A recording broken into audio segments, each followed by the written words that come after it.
Sa mapagpalang araw po sa inyong lahat. Ngayon po ay December 13, 2023, Miyerkules, at ngayon po ay kapistahan ni Santa Lucia, Dalaga at Martiro. Ang ating po unang pagbasa at pagninilay ay hinango sa aklat ni Propeta Isaías chapter 40 verses 25 to 31. Saan ninyo ngayon ipaparis ang Diyos? Siya'y kanino itutulad? Tumingin kayo sa sangkalangitan. Sino ba ang lumikha ng mga bituin? Sino ba ang sa kanila'y nagpapakilos? At isa-isang tumatawag sa kanilang pangalan. Dahil sa kanyang kapangyarihan, isa may wala siyang nakaligtaan. Israel, bakit ikaw ay nagrereklamo na tila di alintana ng Panginoon ang kabalisahan mo? At tila di pansin ang iyong kaapihan. Di ba ninyo alam, di ba ninyo talos na itong Panginoon ang walang hanggang Diyos? Siya ang lumikha ng buong daigdig. Hindi siya napapagod. Sa isipan niya'y walang makatatarok. Ang mga mahina't napapagal ay pinalalakas. Kahit kabataan ay napapagod at nanlulupaypay. Ngunit ang nagtitiwala sa Panginoon ay magpapanibagong sigla. Ang lakas nila'y matutulad sa walang pagod na pakpak ng agila. Sila'y tatakbo ng tatakbo, ngunit di manghihina. Lalakad ng lalakad, ngunit hindi mapapagod. Ang salita ng Diyos. Muli po, isang mapagpalang araw sa inyo pong lahat. So, tayo po ay nagpapatuloy sa atin pong pagninilay. Ngayong nasa ikalawang linggo tayo ng panahon ng Adbyento. At kasabay po nito, inilingan natin ng gabay at tulong ang santang si Santa Lucia, Dalaga at Martiro, upang tayo rin kahit sa kahuli-hulihan ng ating buhay.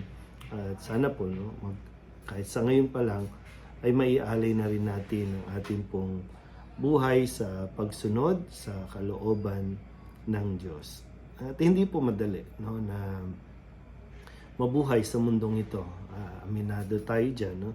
Kailangan mong magtrabaho, kailangan mong harapin ang napakaraming responsibilidad na nakapatong sa iyong balikat. Yung iba po talagang kusa mong inako na responsibilidad, yung iba naman ay talagang ipinataw sa iyo, ipinasa sa iyo ng mga responsibilidad na kailangan mong harapin. Hindi yun madali, nakakapagod na sobra, minsan nakakaubos din ng lakas, nakakaubos din ng pasensya. Pero sana po ating unang pagbasa sa araw na ito ay magbigay sa atin ng iba yung lakas. Meron tayong Diyos na hindi lumilimot, meron tayong Diyos na hindi nangiiwan, at wag niyo pong iisipin na tayo po ay pinababayaan ng Diyos. Walang ibang Diyos katulad ng Diyos na atin pong sinasamba at pinupuri, dahil siya po ay napakadakila.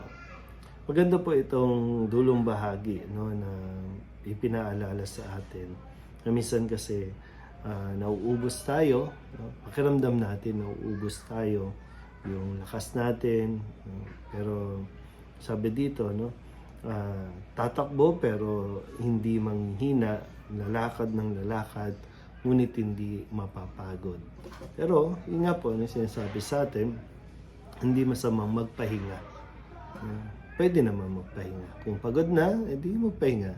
Pag nakaipon na ng lakas, ng tamang enerhiya, edi tuloy tayo ulit sa ating pong pagganap ng ating mga misyon o responsibilidad sa mundong ito habang tayo po ay nabubuhay pa. Gagawin natin ito bilang pagpaparangal sa pangalan ng ating Panginoong Diyos, dahil nga sa kanyang kabutihan na kaloob para sa ating lahat. So, muli, mapapagod pero hindi susuko. Masasaktan pero hindi titigil sa pagbibigay ng ating sarili, katulad ng ginagawa ng Panginoon sa bawat isa sa atin. Muli po, isang mapagpalang araw sa inyo po.